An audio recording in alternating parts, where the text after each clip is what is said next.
꿈의 동산 이해함께 오신 여러분을 환영합니다. 오늘도 우리와 함께 하시며 모든 과정을 주관하시는 우리 하나님 앞으로 나가겠습니다.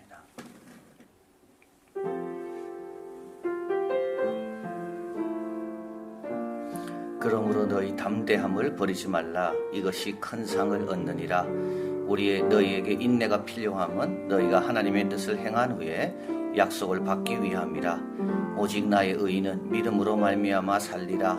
또한 뒤로 물러가면 내 마음이 저를 기뻐하지 아니하리라. 우리는 뒤로 물러가 침륜에 빠질 자가 아니요 오직 영혼을 구원함에 이르는 믿음을 가진 자니라. 아멘.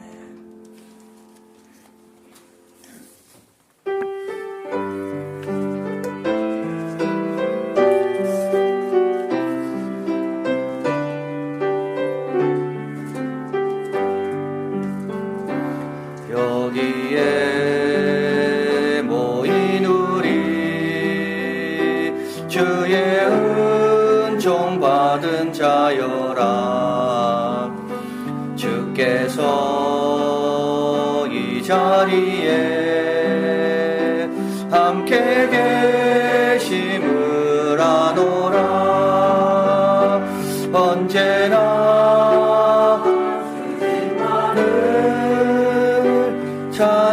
찬양하며 따라가리니 시험을 당할 때도 함께 계심을 믿노라. 이 믿음도 굳세라. 주가 지켜주신다. 어두운 밤에도 주의 맑은 빛 인도하여 주신다. 주님이 뜻하시니 헤아리기 어렵더라도 언제나 주 뜻 안에 내가 있음을 아노라. 사랑과 말씀들이 나를 더욱 새롭게 하니 때로는 넘어져도 최후 승리를 믿노라. 이 믿음도 굳세라. 지켜주신다. 어두운 밤에도 주의 맑은 빛 인도하여 주신다. 여기에 모인 우리 사랑받는 주의 자녀라. 주께서 뜻하신 바 우리 통해 펼치신다. 고통과 슬픔 중에 더욱 주님 의지하오니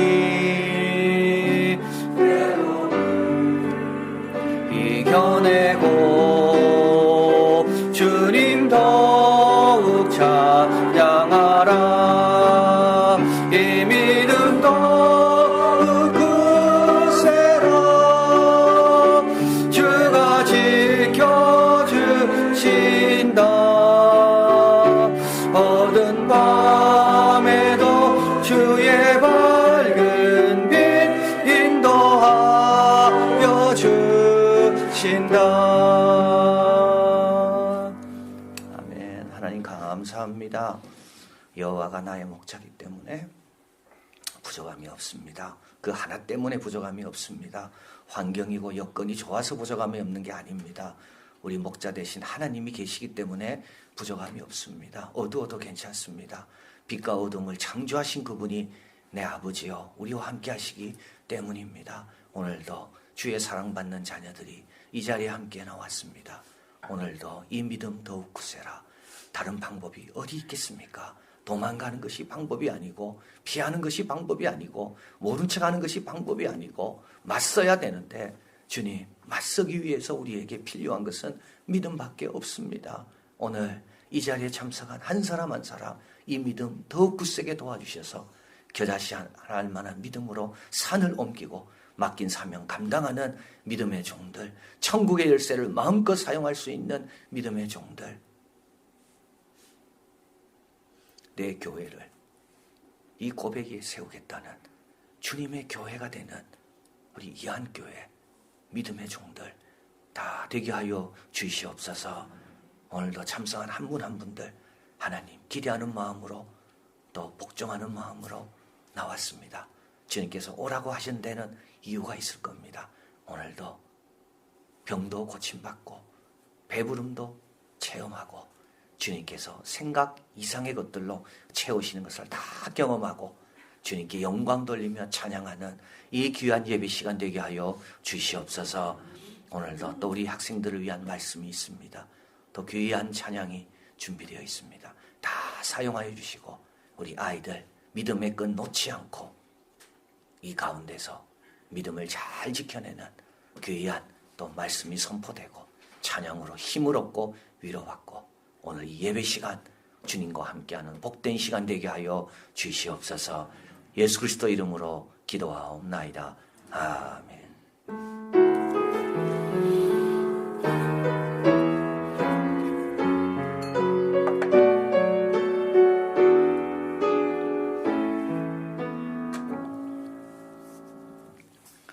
전능하사 천지를 만드신 하나님 아버지를 내가 믿사오며 그 외아들 우리 주 예수 그리스도를 믿사오니 이는 성령으로 잉태하사 동정녀 마리아에게 나시고 본디오 빌라도에게 고난을 받으사 십자가에 못 박혀 죽으시고 장사한 지 사흘 만에 죽은 자 가운데서 다시 살아나시며 하늘에 오르사 전능하신 하나님 우편에 앉아 계시다가 저로서 산자와 죽은 자를 심판하러 오시리라. 성령을 믿사오며 거룩한 공예와 성도가 서로 교통하는 것과 죄를 사하여 주시는 것과 몸이 다시 사는 것과 영원히 사는 것을 믿사옵나이다. 아멘. 이 시간은 우리 이민기 전도사님 나오셔서 청소년들을 위한 말씀을 전해주시겠습니다.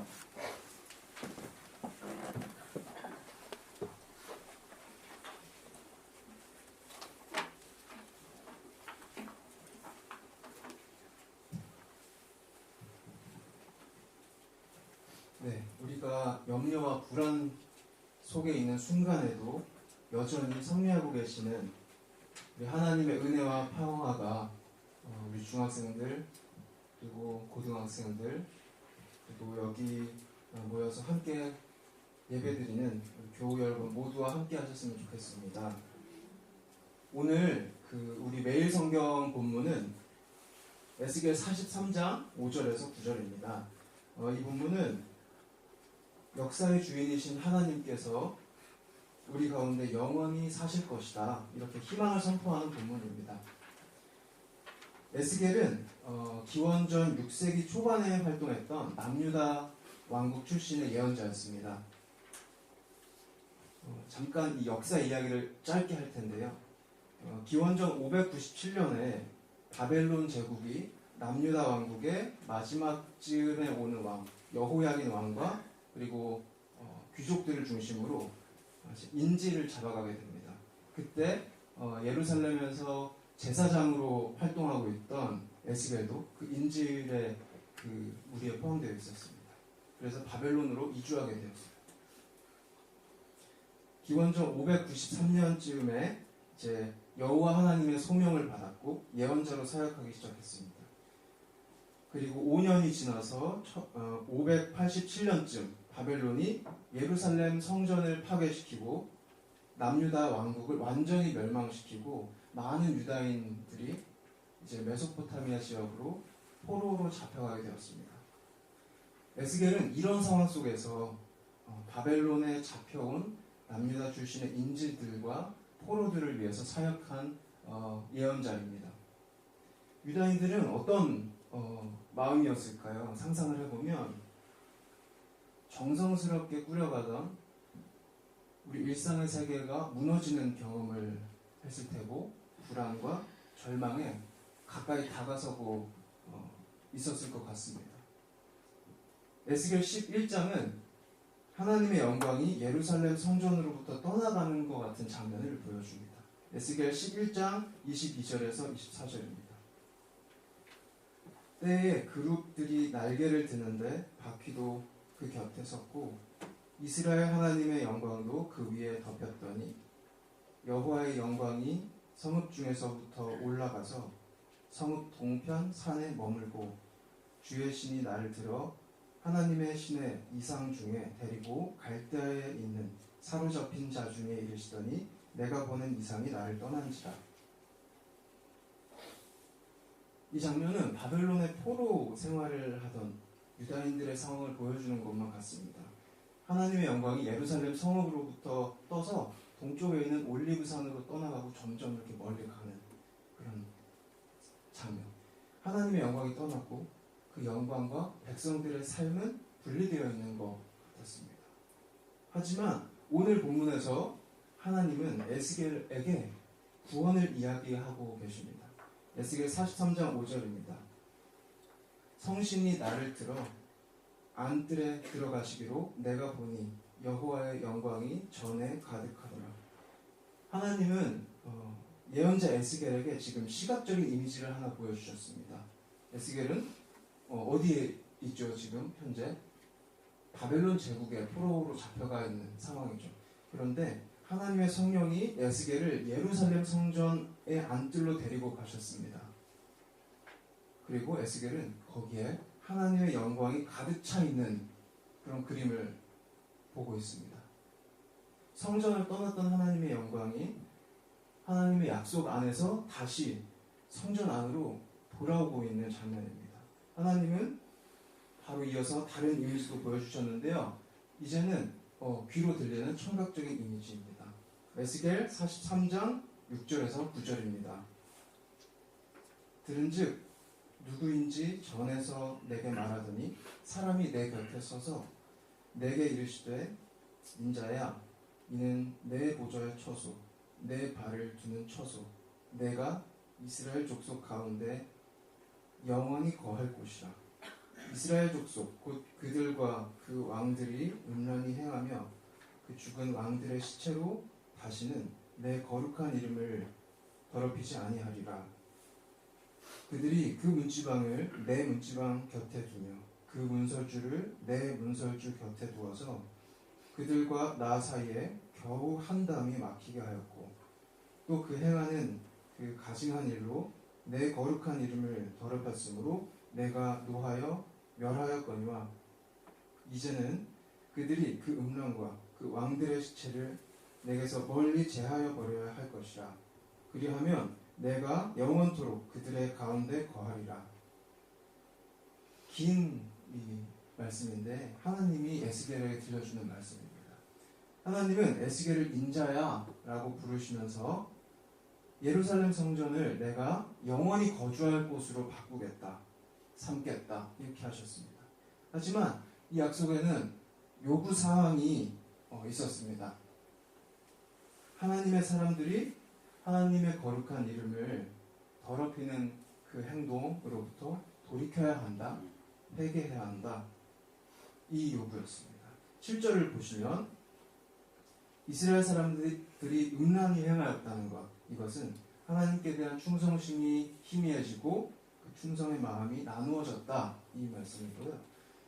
그 죽은 왕들의 시체라는 표현은 그 왕들의 유다인들을 다스리던 그 왕들의 업적을 기념비에 새겨서 그들을 기억하고 그 왕들에게 충성을 하려고 했다는 뜻입니다.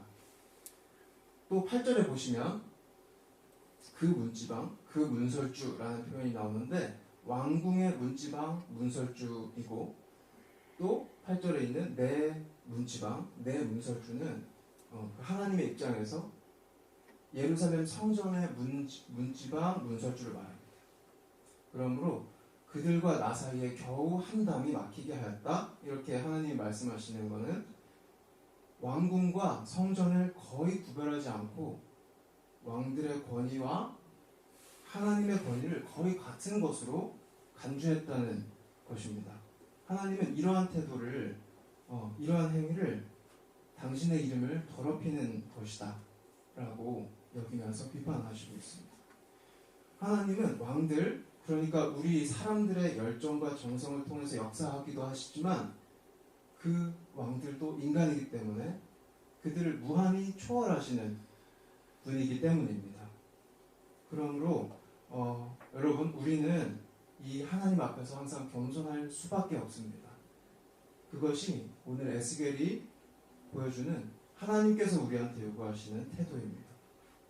오늘 본문은 모두 이렇게 읽어보았는데 에스겔이 지금으로부터 2600년 전에 살았던 그 에스겔이 오늘 본문을 통해서 우리한테 세 가지를 이야기하고 있는 것 같습니다.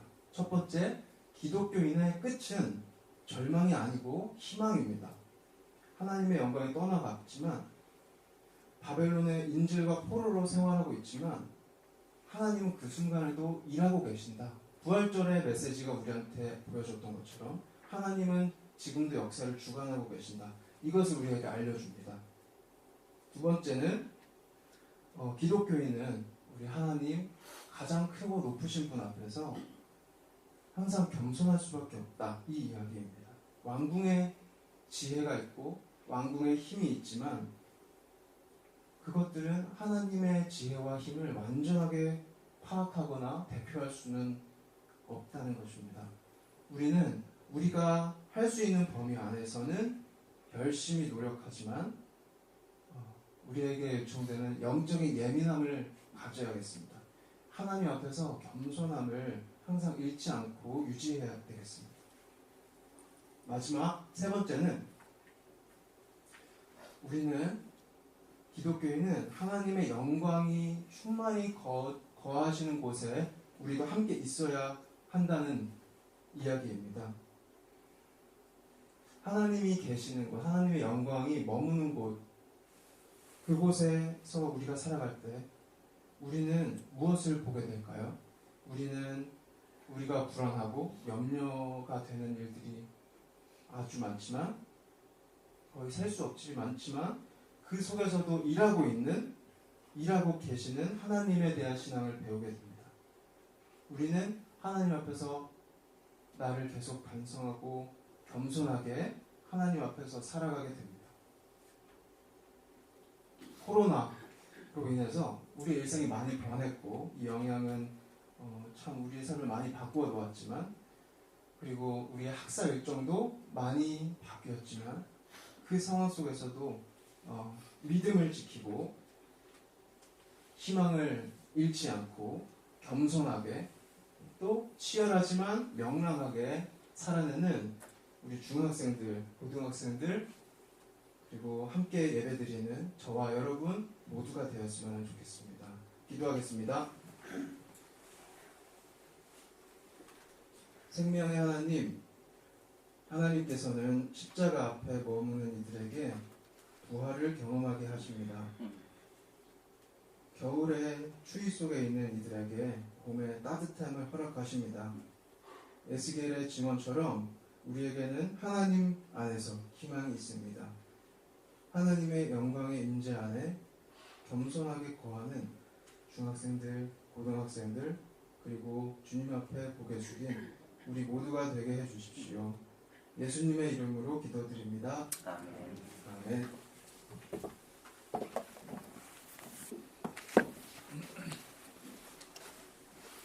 오늘 주시는 말씀은 마태복음 17장입니다.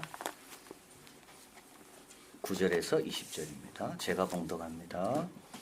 저희가 산에서 내려올 때 예수께서 명하여 가라사대 인자가 죽은 자 가운데서 살아나기 전에는 본 것을 아무에게도 이르지 말라 하시니 제자들이 묻자 가로되 그러면 어찌하여 서기관들이 엘리야가 먼저 와야 하리라 하나이까? 예수께서 대답하여 가라사대 엘리야가 과연 먼저 와서 모든 일을 회복하리라. 내가 너희에게 말하노니 엘리야가 이미 왔을 때 사람들이 알지 못하고 임의로 대우하였도다. 인자도 이와 같이 그들에게 고난을 받으리라 하시니 그제야 제 아들이 예수의 말씀하신 것이 세례 요한인 줄을 깨달으니라. 저희가 무리에게 이르되 한 사람이 예수께 와서 끌어엎드려 가로되 주여 내 아들을 불쌍히 여기소서. 저가 간질로 심히 고생하여 자주 불에도 넘어지며 물에도 넘어지는지라. 내가 주의 제자들에게 데리고 왔으나 능히 고치지 못하더이다. 예수께서 대답하여 가로되 믿음이 없고 패역한 세대여, 내가 얼마나 너희와 함께 있으며 얼마나 너희를 참으리요. 그를 이리로 데려오라 하시다. 이에 예수께서 꾸짖으시니 귀신이 나아가고 그때로부터 그 아이가 그때로부터 나으니라. 이때 제 아들이 종용이 예수께 나와 가로되 우리는 어찌하여 쫓아내지 못하였나이까. 가라사대 너희 믿음이 적은 영혼이라. 진실로 너희에게 이르노니 너희가 만일 믿음이 한 겨자씨만큼만 있으면 이 산을 명하여 여기서 저기로 옮기라 하여도 옮길 것이요 또 너희가 못할 것이 없으리라. 아멘. 네, 오늘도 예배를 위해 특송해 주시겠습니다.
아멘. 감사합니다. 고맙습니다. 감사합니다. 마태복음은 16장부터 새로운 단계에 들어갑니다. 이제 4장부터 예수님의 공생애가 시작되고요. 이제 5장에서 7장 그 유명한 산상수훈입니다. 그리고 8장에서 9장에는 10가지 기적이 나옵니다. 그리고 이제 10장에서 제자들을 부르시고요. 14장, 15장 여기서는 5,000명, 4,000명을 모이셨습니다. 이렇게 해서 예수님의 메시아 되심을 15장까지 보여주셨습니다. 이제 16장 갈릴리에서 약 40km 북쪽에 있는 가이사라 빌립보로 가서 제자들에게 물으십니다. 사람들은 나를 누구라 하느냐? 그리고 나서 예수님은 제자들에게 묻습니다. 너희는 나를 누구라 하느냐? 이때 베드로가 대답하죠. 주는 그리스도시요 살아계신 하나님의 아들입니다. 이 그리스도란 말을 베드로가 고백하는데요. 이 그리스도란 말은 1장에 2번 나옵니다. 아브라함과 다윗의 자손 예수 그리스도의 세계라. 1장 1절입니다. 그리고 쭉 뒤에 가보면 마리아에게서 그리스도라 하는 예수가 나시니라. 1장에 딱 2번 나오고 그리스도가, 그리고 지금까지 한 번도 안 나옵니다. 그러다가 16장에 베드로의 입을 통하여 그리스도입니다. 이게 고백이 됩니다. 그리스도라는 말은 뭐냐면 우리 예수님은 선지자로 우리가 따라야 할 진리고, 우리의 예수님은 왕으로 우리의 충성의 대상이며, 우리의 예수님은 대제사장으로 우리의 유일한 중보자라는 말입니다. 진리요, 충성의 대상이요, 유일한 중보자. 우리 예수님은 이 베드로의 고백을 들으신 다음에 시몬아 바요나 시몬아 내가 복이도다 하시며 3가지를 약속하십니다. 그 고백 이후에 내 교회를 세울 것이다. 음부의 권세가 이기지 못할 것이다. 천국 열쇠를 가질 것이다. 그리고 나서 처음으로 예수님은 죽음에 대해서 말씀하십니다. 그 다음부터 어휘가 바뀝니다. 4장에서 15장까지 어휘는 주로 갈릴리, 지유, 베브론. 16장부터 이 고백 그 다음부터 어휘는 예루살렘, 죽음, 부활. 어휘가 확 차이가 납니다. 자, 그래서 이제 우리 예수님은 16장 베드로의 고백을 들으시고 본인의 죽으심과 십자가에 말씀하시고 이제 변화산에 오르시게 됩니다. 이때 야고보와 요한과 베드로 이 셋만 데리고 올라가시는데요. 거기서 예수님께서는 변화되시고 이때 이제 하늘의 음성이 들리면서 이렇게 말씀합니다. 이는 내 사랑하는 아들이니 너는 저의 말을 들어라. 아주 중요한 말이에요. 왜 그의 말을 들어야 될까요? 그는 진리이기 때문에요. 왜 그의 말을 들어야 됩니까? 그는 통치자, 충성의 대상이거든요. 왜 그의 말을 들어야 됩니까? 그는 유일한 중보자시거든요. 지금도 하나님은 우리에게 말씀합니다. 너희는 그의 말을 들어라. 자, 그리고 나서 이제 변화산에서 내려옵니다. 그래서 오늘 본문은 이 변화산에서 내려오면서 이제 일어난 일에 대한 말씀입니다. 9절이죠. 저희가 산에서 내려올 때 예수께서 명하여 가라사대 인자가 죽은 자 가운데 살아나기 전에는 본 것을 아무에게도 이르지 말라. 왜냐하면 예수님 부활해야지만이 이 뜻이 뭔지 다 알려지는 겁니다. 그때까지는 말해도 무슨 뜻인지도 모르고 또 전달도 제대로 못할 겁니다. 그래서 예수님께서 말하지 마라. 이렇게 이야기하니까 제자들이 묻습니다. 10절 그러면 어찌하여 서기관들이 엘리야가 먼저 와야 하리까? 이 제자들은 지금 이 변화산에서 본 엘리야에게 관심이 있지 예수님 부활에는 관심이 없어요. 왜냐하면 부활은 한 번도 일어난 적이 없기 때문에 예수님이 아무리 부활 이야기해도 이들은 뭡니까? 부활은 하나도 이게 납득이 안 되고 수납이 안 되고 접수가 안 되는 거예요. 근데 자기들이 익숙한 엘리야. 근데 서기관들은 엘리야는 아직 안 왔다 그랬는데 예수님께 질문하는 거죠. 예수님이 뭐라 말씀합니까? 엘리야는 이미 왔고 세례 요한이죠. 그리고 엘리야가 오면 반드시 뒤에 올 메시아도 왔다.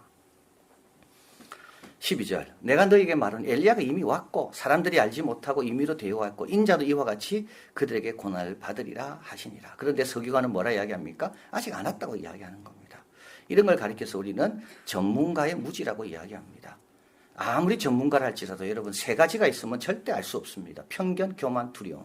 새로운 것이 아무리 와도 편견이 많은 사람은 절대 발견할 수 없고요. 교만한 사람은 절대 열지 않습니다. 마음을. 보고 싶은 것만 봅니다. 두려움이 있으면요. 눈을 감습니다. 그러니까 우리 눈을 멀게 하는 게 이런 것들입니다. 편견. 그러면요, 아무리 좋은 게 있어도요, 편견. 안 볼라 그러죠. 교만. 자기 주장, 자기 생각, 그것만 가지고 자꾸 판단하려고 그럽니다. 두려움. 그걸 내가 받아들이면 그 다음 나는 어떻게 될까? 그걸 내가 인정하면 나는 어떻게 살아야 될까?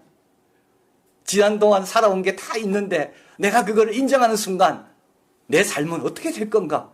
두렵거든요. 서기관이 그런 겁니다.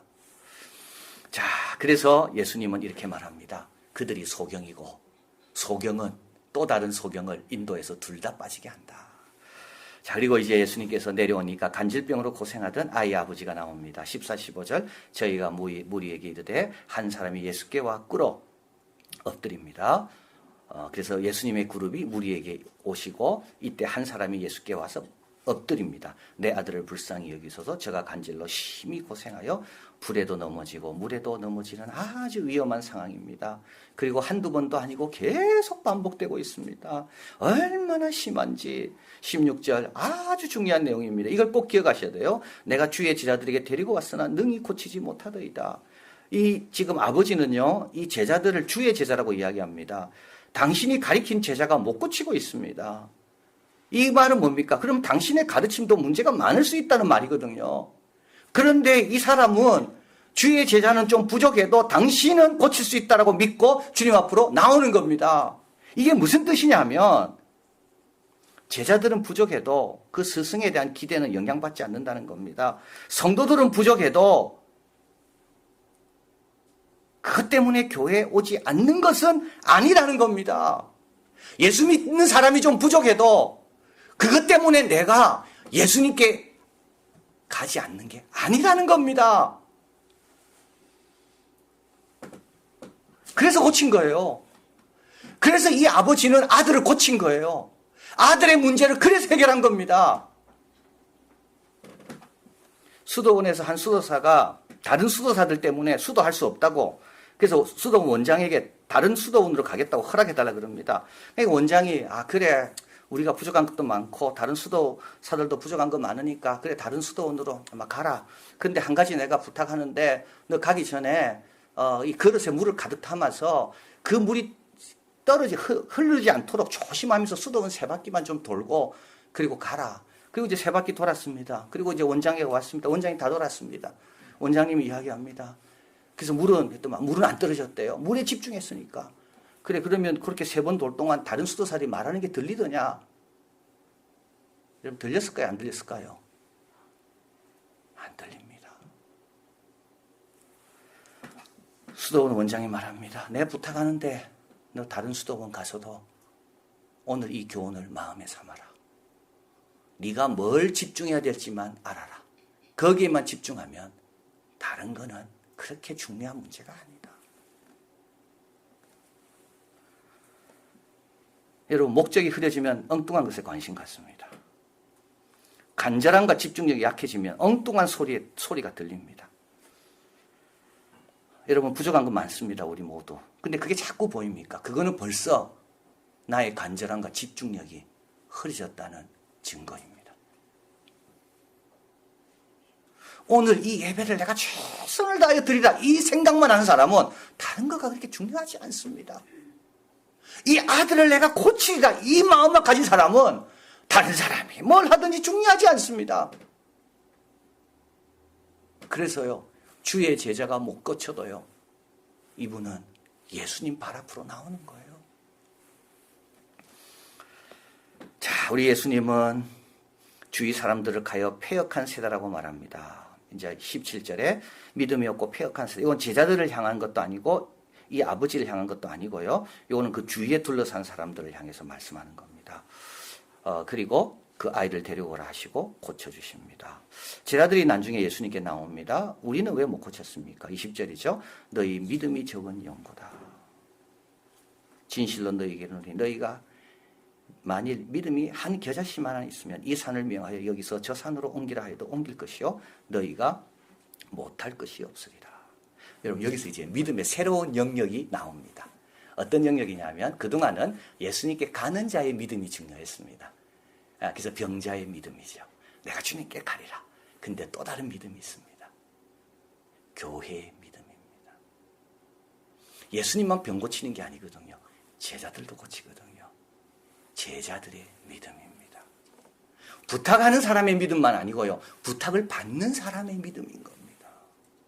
참 중요한 내용이죠. 이들은 부탁을 받았습니다. 근데도 못 고칩니다. 왜요? 믿음이 없어서요. 근데 사실 이들은 믿음이 좋은 자들이었습니다. 여기 이제 마태가 있었잖아요. 마태는 세관원이었는데 예수님 따르할 때 다 버리고 따랐거든요. 근데 이 믿음이라는 게 영향을 받습니다. 세 가지의 영향 받습니다. 주위 사람들의 반응입니다. 우리 예수님께서 왜 패역한 자들아 했는가 하면 이들이 자꾸 회의적으로 말합니다. 그러니까 제자들도 흔들리는 거예요. 마가복음에 보면 선지자들이 나옵니다. 아니 서기관들이. 이 서기관들이 논쟁합니다. 이런 거는 못 고친다. 이런 거는 못 고친다. 누가 이야기합니까? 서기관은 누구죠? 율법 학사들입니다. 전문가들입니다. 여러분 전문가들이 이야기하면요. 흔들립니다. 뉴스에서 계속 떠들면 흔들립니다. 내 주위에 모든 사람이 위험하다 하면 흔들립니다. 또 문제가 크면 흔들립니다. 이거는 심히 고생했거든요. 아주 힘든 병입니다. 그러니까요. 흔들리는 거죠. 문제의 크기. 우리 코로나 때문에 많이 흔들렸습니다. 왜냐하면 이 코로나로 인하여 이 다칠 사람들을 생각하니까 너무 끔찍하잖아요. 나로 인하여 우리 남편으로 인해 직장으로 인해 직장 가족이 이렇게 막 생각하면 끝이 없습니다. 끝이 없어. 그럼 어떻게 될까요? 믿음의 자리가 없어져요. 하나님은 안 보입니다. 그리고 세 번째, 함께하는 자의 숫자입니다. 예수님과 야고보, 요한, 베드로는 이 자리에 없었거든요. 그러니까 벌써 숫자가 줄어든 거죠. 그러니까 믿는 자가 많으면요, 믿음이 좋은 것 같고, 믿는 자가 내 혼자 같으면 믿음이 흔들리는 겁니다. 그래가지고 천국의 열쇠 사용할 수 있겠습니까? 그래가지고 음부의 권세를 이길 수가 있겠습니까? 그래서 주님께서 이것은 내 교회라고 말할 그런 교회가 될 수 있을까요? 그럼 어떻게 해야 됩니까? 이 겨자씨 하나할 만한 믿음이 되기 위해서 오늘 본문 21절에는 없음으로 되어 있습니다. 이 말은 뭐냐 하면 여러분 이런 표현들이 나올 때 성경을 신뢰할 수 있구나 이렇게 알게 됩니다. 이 없음이라는 건 그냥 나온 게 아닙니다. 한 6,000개의 사본이 있습니다. 성경을 뺏겨 적은. 그 6,000개의 사본 가운데 권위 있는 사본이 있고 후에 그러니까 오래전에 발견된 사본이 훨씬 권위 있는 사본이겠죠. 그런데 이 절을 적을 때는 그 한 사본에 의존해서 이 절을 적은 겁니다. 그런데 권위 있는 사본, 더 오래된 사본이 후에 발견된 겁니다. 근데 후에 발견된 사본에는 이 구절이 없습니다. 그래서 장절은 이미 다 정해졌고, 그래서 이거를 갈로를 열고 없음이라고 한 겁니다. 굉장히 정직한 책입니다. 이거는 그냥 읽다가 발견한 게 아니에요. 학자들이 헬라어, 고대어 이런 걸 다 연구해서 그 사본을 분석한 다음에 권위 있는 사본에는 이 구절이 없다. 그러나 그 구절은 누가 써놓은 구절은 다른 성경 구절에 있는 것을 여기에 넣으면 이해하기 쉽겠다. 그래서 적었습니다. 그러나 권위 있는 사본이 없어서 없음이 된 거죠. 그러면 원래 뜻은 이 사람이 적어놓은 건 뭡니까? 그건 다른 구절에 있는 겁니다. 제가 적어드렸죠. 그러나 기도와 금식 외에는 이런 유가 나갈 수 없느니라. 뭐 하라고요? 믿음 없으면 뭘 구하라고요? 믿음을 구하라고요. 여러분 믿음 없는 채로 살면 안 됩니다. 믿음을 구해야 됩니다. 믿음을 달라고 구해야 됩니다. 자, 이 아버지가 이야기합니다. 9장 24절. 그 아이의 아버지가 소리질러 가로되 내가 믿나이다. 그러나 안 믿어집니다. 주님께서 믿으면 능치 못한 일이 없다 했거든요. 그래 좋습니다. 믿고 싶습니다. 그런데요 안 믿어집니다. 그래서 이 아버지는 소리 지릅니다. 나의 믿음 없는 것을 도와주십시오. 루터가 이런 말을 했습니다.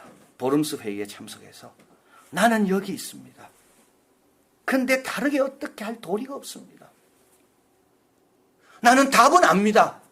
예수 믿는 사람으로 어떻게 행동해야 될지 압니다. 그러나 힘은 없습니다. 그리고 그것을 벗어날 수도 없다는 것도 나는 압니다.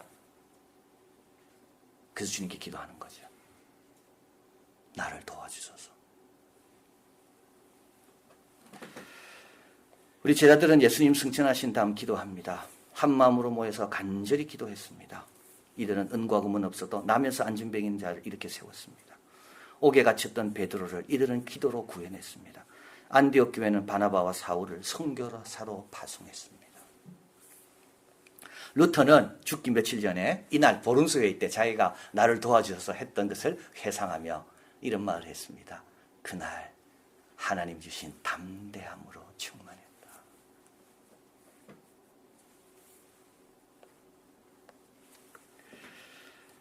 여러분, 믿음이 있으면 해결되는 건 아닙니다. 믿음이 있으면 물러서지 않습니다.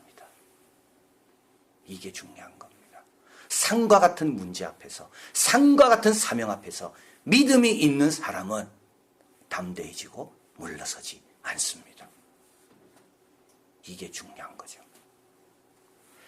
영국의 캠브리지 대학교 정치학 교수입니다. 데이비드 러시만은 선거에 있어서 전문가들에게는 표를 더 많이 주고 관심도 없고 잘 모르는 자들에게는 한 표만 주는 것이 어떻겠냐, 이렇게 말하는 자들이 있다고 합니다. 왜냐하면 오늘 정치 경제 문제는 너무 복잡해서 대부분의 유권자가 이해하지 못한다는 겁니다.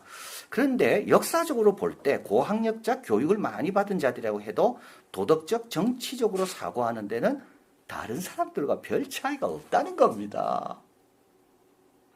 도덕적, 정치적 사고는 많이 배우나 그렇지 않으나 별 차이가 없다는 겁니다. 그리고 그는 말합니다. 이 전문가라는 사람들은 오만함까지 갖고 있기 때문에 평범한 사람들의 무능함과 전문가의 오만함 가운데 더 억압적인 것을 찾으라 한다면 그거는 전문가의 오만함이라는 겁니다. 왜냐하면 무능한 자는 자기 생각을 바꾸지만 오만한 자는 자기 생각을 안 바꾸거든요. 여러분, 하나님 말씀 들을 때 좀 열린 마음으로 들으시길 바랍니다. 편견과 교만과 두려움을 다 내려놓고요. 그 안에 진리가 있고 그 안에 참된 자유가 있는 말씀이거든요. 그러니까요, 말씀 앞에 나올 때 좀 회개하는 마음으로, 겸손한 마음으로, 그러면 어떻게 됩니까? 그 말씀이 나중에 생각나고 역사가 일어납니다. 또 사람들의 부족이 발견돼도 주님 주실 은혜와 축복을 바라보며 거기에만 집중해야 됩니다. 그리고 믿음을 구해야 됩니다. 그러면 받을 것입니다. 그러면 어떻게 됩니까? 주님의 교회 든든히 세웁니다. 음부의 권세 이깁니다. 천국의 열쇠를 잘 사용하는 우리가 됩니다. 이 믿음 더욱 굳세게 하소서. 지금 필요한 기도가 이 기도입니다. 기도하겠습니다. 사랑하는 하나님, 감사합니다. 부족한 저희들 그냥 내버려두지 않으시고 좋은 믿음을 가지라고, 좀 강한 믿음 가지라고, 이번 이 기회 때 믿음이 얼마나 중요하고 역사하는지 한번 체험해보라고 우리에게 이 터널을 통과하게 하십니다. 하나님, 산과 같은 문제가 있고 산과 같은 사명이 있다 할지라도 이 믿음 더욱 굳세라. 물러서지 않고 도움을 구하고 어찌할 다른 방도가 없기 때문에 물러설 수는 없고 앞으로 나가기에는 두렵고, 그래서 주님께 간구해서 주님이 도우시는 힘과 능력과 평안함으로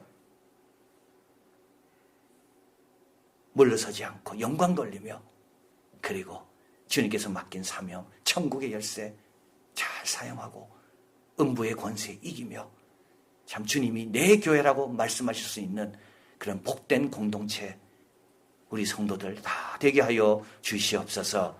예수 그리스도 이름으로 기도하옵나이다. 아멘.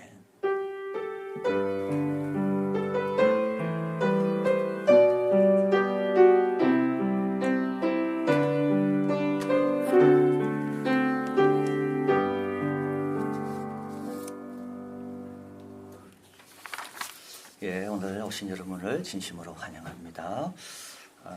우리 사회적 거리두기를 위해서 3층에 유아 유치 자녀들을 위한 예배 드릴 수 있는 공간을 또 마련했습니다. 그래서 여기 잠옷실에 들어오셔도 되는데요. 여기는 한 가정만 들어오셔야 되기 때문에 그래서 좀 더 오실 경우를 위해서 3층에 우리 유아유치 부모님들과 함께 예배드릴 수 있는 자리를 마련했습니다. 그래서 오늘도 지난주와 마찬가지로 내려가실 때 피아노 쪽 내려가시고 잠오실 가운데 내려가시고 잠오실 쪽 그리고 오주선 목사님이 안내하시는 대로 잘 따라주시면 되겠습니다. 그리고 잠오실에 계시는 부모님들이나 또 1층에 계시는 분들은 그냥 본인이 알아서 내려가시면 되겠습니다. 우리 4월 한 달 섬겨주신 여러분 진심으로 감사드립니다. 그리고 5월 한 달도 또 주보 안내 헌금으로 또 잘 섬겨주시기를 바랍니다. 또 복된 한 주간 다 되시기를 바랍니다. 찬양하겠습니다.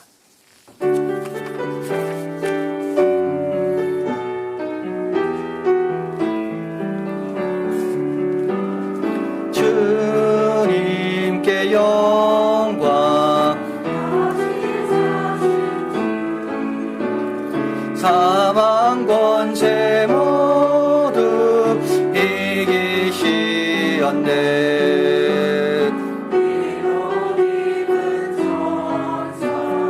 돌을 옮겼고 누셨던 곳은 비어 있었네.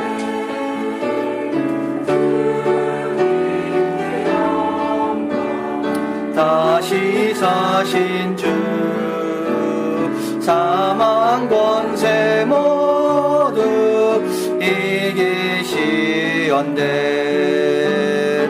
부활의 주님 나타나시사 두려움과 의심 물리치셨네.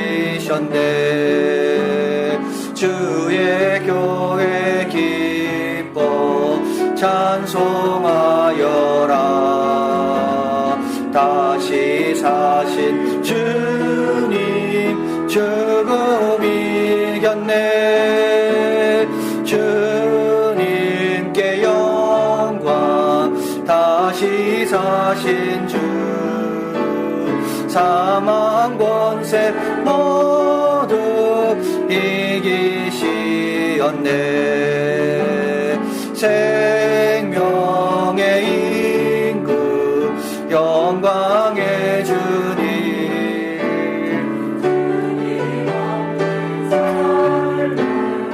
헛될 뿐이라.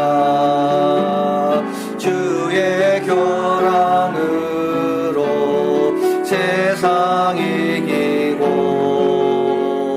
요단 건너 번역하게 하소서. 주님께 영광 다시 사신 주 사망 권세 모두 이기시었네. 하나님 감사합니다. 주님 다 이기십니다. 그럼에도 불구하고 이것이 있는 이유는 주님의 깊은 섭리와 때로는 우리의 믿음을 위해서, 때로는 우리의 사랑과 인내를 배우게 하기 위해서 주님께서 허락하셨습니다.